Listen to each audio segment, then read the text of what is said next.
Muchas gracias, señor secretario, por su presencia. Creo que se ha cumplido con el propósito de esta reunión, que es el análisis de la política social en el informe de gobierno. Y la política social tiene dos grandes vertientes. Por un lado, lo que llaman erróneamente combate a la pobreza, que debiera ser generación de riqueza, porque el que llama pobreza genera pobreza y nosotros queremos generar riqueza. Y la otra parte es el combate a la desigualdad, que yo prefiero llamarle fomento a la igualdad. Y como la pobreza se mide de manera multidimensional en México, cosa que no ocurre en otros países, pues se toma en cuenta por un lado el ingreso de las familias, pero por otro lado lo que llaman las carencias sociales, que debieran llamarse acceso a los derechos sociales, que son derechos fundamentales consagrados en la Constitución. Se tiene que ver, por un lado, las encuestas de ingresos y gastos para ver el ingreso si mejora o no mejora, y es parte de lo que define el nivel de pobreza, y por otro lado las carencias en educación, salud, seguridad social, vivienda en cuanto a características, vivienda en cuanto a servicios básicos, y también la carencia alimentaria. Pero desafortunadamente estas mediciones se hacen con encuestas.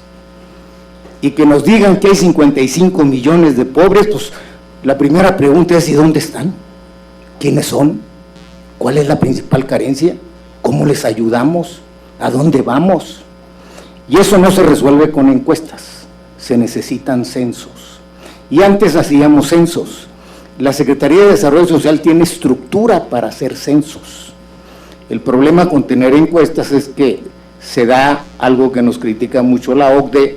México es el país con mayor diferencias entre el ingreso real que reciben las familias y lo que captan las encuestas. Si bien en la OCDE el promedio es de 40%, el grado de subestimación en México es del 60%, de manera que el que dice que gana 100, en realidad recibe 160, y eso implica mover hacia arriba la línea de bienestar e implica por definición mover el número de pobres. Y sin embargo, seguimos aferrados no solamente a estas mediciones, sino que no queremos modificar los cuestionarios o la metodología que implican esa subestimación. Y en el primer intento de hacer no una modificación plena, sino de un solo factor, el resultado que se dio fue el resultado esperado, que hubo menos pobres. Pero eso se vio como manipulación política y no como el resultado técnico de una simple modificación de metodología en un solo aspecto de los muchos y de las muchas preguntas que hacen en estas encuestas. Y por eso el informe tiene dos renglones básicos. Uno es la agenda de reducción de carencias y el otro es el aspecto de inclusión social. En inclusión social, pues, se ve el aspecto de desigualdad y se atienden grupos vulnerables de acuerdo con la región, de acuerdo con el sector, y así es como se ve niñas, niños y adolescentes por un lado, jóvenes por otro lado. En tercer lugar, se ven a los indígenas, como se ven también otros grupos que se consideran vulnerables, como son los jóvenes, las personas con discapacidad, y una serie de acciones que aquí no se han mencionado para evitar la discriminación. O sea, una política de no discriminación, que es una política de igualdad.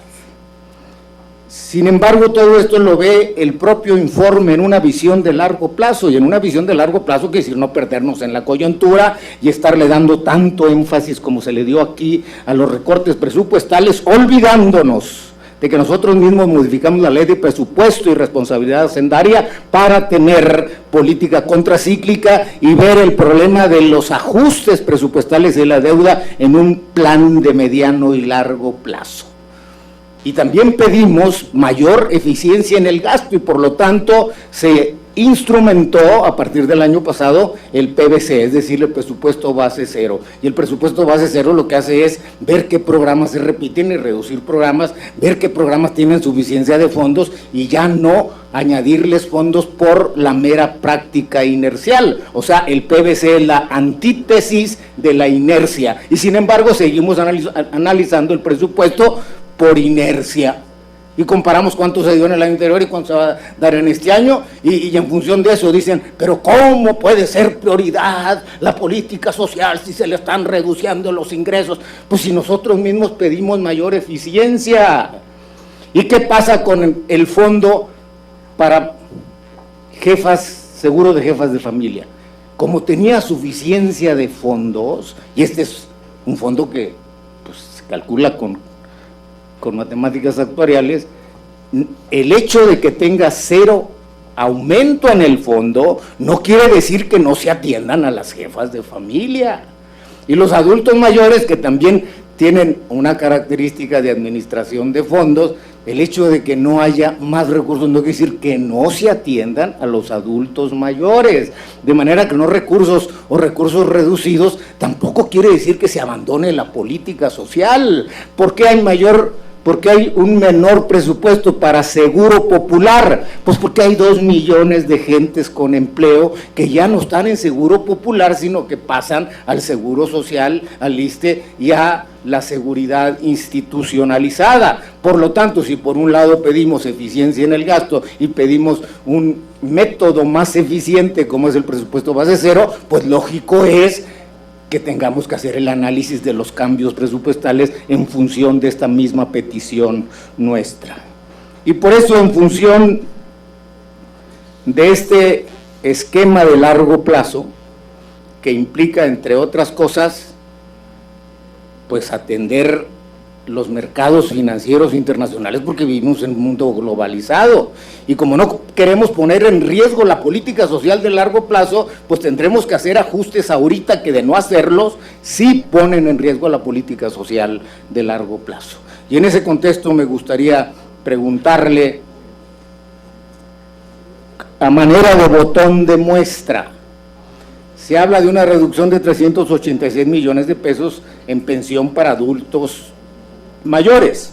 Muchos perciben esto como falta de sensibilidad y desprotección de sectores vulnerables de la sociedad.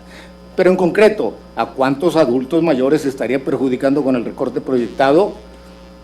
Ya que ni Prospera ni 65 y más pueden tener nuevas incorporaciones hasta que no causen bajas las familias o haya fallecimientos. Por su respuesta, muchas gracias y deseamos, señor secretario, que le vaya muy bien a usted, para que le vaya muy bien a la política social, para que le vaya muy bien a la generación de riqueza, para que le vaya muy bien a la disminución de pobres, para que le vaya muy bien a las políticas igualitarias y para que le vaya muy bien a México, un México incluyente, que es lo que busca esta política. Muchas gracias.